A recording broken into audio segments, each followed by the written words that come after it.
तो electrical wirings की video को कंटिन्यू करते हुए आज हम बात करेंगे इन्वर्टर की। इन्वर्टर एक ऐसी डिवाइस है जो कि एक डीसी सिग्नल को रीमॉडिफाई करके एक एसी सिग्नल में तब्दील करता है और एसी सिग्नल एक वाहिद ऐसा सिग्नल है जिस पे पूरे वर्ल्ड की 90% इलेक्ट्रिकल अप्लायंसेस, डिवाइसेस और सर्किट्स काम कर रहे हैं।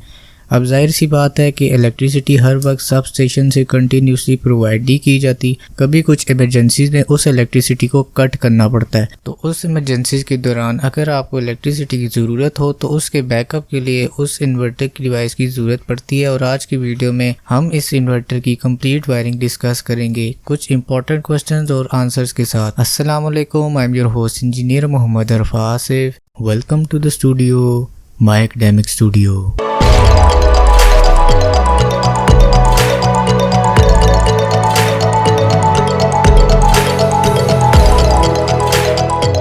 स्टार्ट करने से पहले आई रिक्वेस्ट, अगर आप इस चैनल पर न्यू हो तो please click on that subscribe button, like, comment, share and hit the notification bell to stay tune with my upcoming videos. जैसा कि आपने देखा मेरी पिछली वीडियो में कि मैंने एक कंप्लीट हाउस की वायरिंग का ट्यूटोरियल डिज़ाइन किया था। इस ट्यूटोरियल को समझने से पहले आप उस वीडियो को चेकआउट कर सकते हैं ताकि आपके डाउट्स कम्प्लीटली क्लियर हो जाएं। अगर आप इन स्विच बोर्ड्स पर फोकस करें तो इन बोर्ड्स में हमने डिस्ट्रीब्यूशन पोर्ट में लगी MCB से आने वाली वायर्स को इस तरह से कॉमन किया था। वीडियो में आप देख सकते हैं आपने जहां जिस बटन में इन्वर्टर का कनेक्शन लगाना है वहां से इन वायर्स को रिमूव कर देना है। फॉर एग्जांपल मैं इन बटन्स पर लगे लोड्स को इन्वर्टर पर चलाना चाहता हूं, ना कि मेन सप्लाई पर, तो मैं इनको रिमूव कर दूंगा। अब हमारे पास आता है इन्वर्टर। ये इन्वर्टर की बैक साइड है जिसमें सारी वायरिंग्स की जाती हैं। एक इन्वर्टर को डीसी सिग्नल चाहिए होता है और वो डीसी सिग्नल प्रोवाइड करती है एक एक्सटर्नल बैटरी।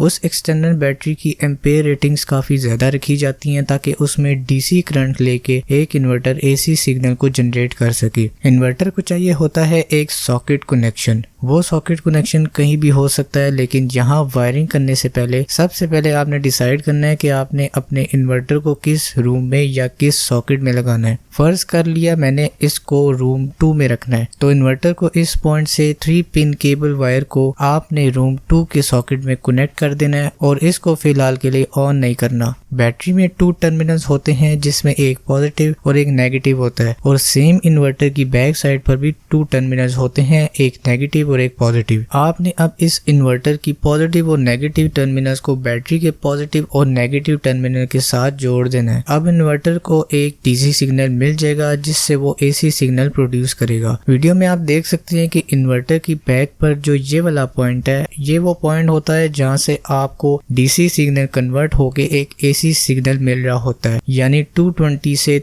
230 वोल्ट्स मिल रहे होते हैं और इसी पॉइंट को हम इन्वर्टर का आउटपुट भी कहते हैं। आपका नेक्स्ट स्टेप ये होगा कि इस पॉइंट में एक प्लग इंसर्ट कर देना है और उस प्लग की वायर को आपने डिस्ट्रीब्यूशन बोर्ड में लगी एक MCB के साथ कनेक्ट कर देना है। ये है एक्चुअली एक फेज जो कि इन्वर्टर से आ रहा है और यही फेज आपके सब रूम्स में जाके डिवाइड हो जाएगा। इंपॉर्टेंट बात कि इस फेज वायर को तभी इंसर्ट कर दिया जाता है जब आपकी हाउस की न्यू वायरिंग की जा रही हो। उन वायर्स में से एक वायर फेज यानी रेड वायर होती है जो मेन सप्लाई से आ रही होती है, एक वायर न्यूट्रल होती है ब्लैक कलर में, कुछ अर्थिंग की वायर्स इंसर्ट की जाती हैं जो कि ग्रीन कलर में होती हैं और बाकी वायर्स को यूज किया जाता है इन्वर्टर के कनेक्शन के लिए। तो इस MCB से अब मैं एक वायर लूंगा।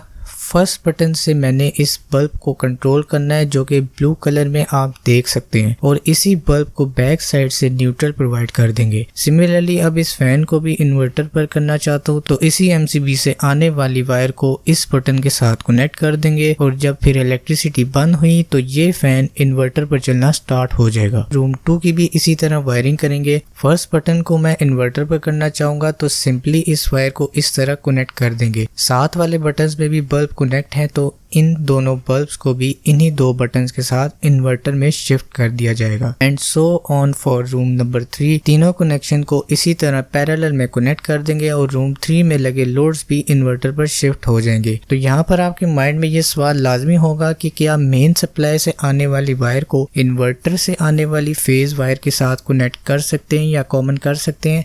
आप ये काम हरगिज नहीं कर सकते। आपने अगर इन्वर्टर की वायर जो कि इसमें येलो शो हो रही है और फेज की वायर जो कि मेन सप्लाई की वायर है और रेड से शो हो रही है, इन वायर्स को इकट्ठा कभी नहीं जोड़ना, बिकॉज इससे आपका इन्वर्टर शॉर्ट हो जाएगा और घर की कंप्लीट वायरिंग भी जल सकती है। आपने इन दो वायर्स को हरगिज इकट्ठा नहीं लगाना और मैंने भी इस ट्यूटोरियल में इन्वर्टर की वायर्स को अलग और मेन सप्लाई की वायर्स को अलग किया है। यहाँ पर जो न्यूट्रल कनेक्शन है वो सेम रखा गया है, वो इसलिए क्योंकि न्यूट्रल सबका सेम ही होता है। न्यूट्रल करंट को एक पाथ प्रोवाइड करता है सर्किट कंप्लीट करने के लिए। इन्वर्टर के अंदर जो आउटपुट टर्मिनल है उसमें दो पॉइंट्स होते हैं, एक न्यूट्रल का और एक फेज का। जब सॉकेट से इनको इनपुट सप्लाई दी जाती है तो ऑटोमेटिकली उसको अर्थिंग भी मिल रही होती है और साथ ही ऑटोमेटिकली उसको न्यूट्रल भी मिल रही होती है। वो न्यूट्रल उसमें मौजूद एक लूप के जरिए कनेक्ट होता है जो पूरी वायरिंग को इजीली कंप्लीट कर देता है और आपकी वायरिंग को भी रिड्यूस करता है। इसीलिए इसकी बैक साइड से मोस्टली एक ही फेज वायर निकाली जाती है और पूरे घर में as an inverter connection distribute कर दी जाती है।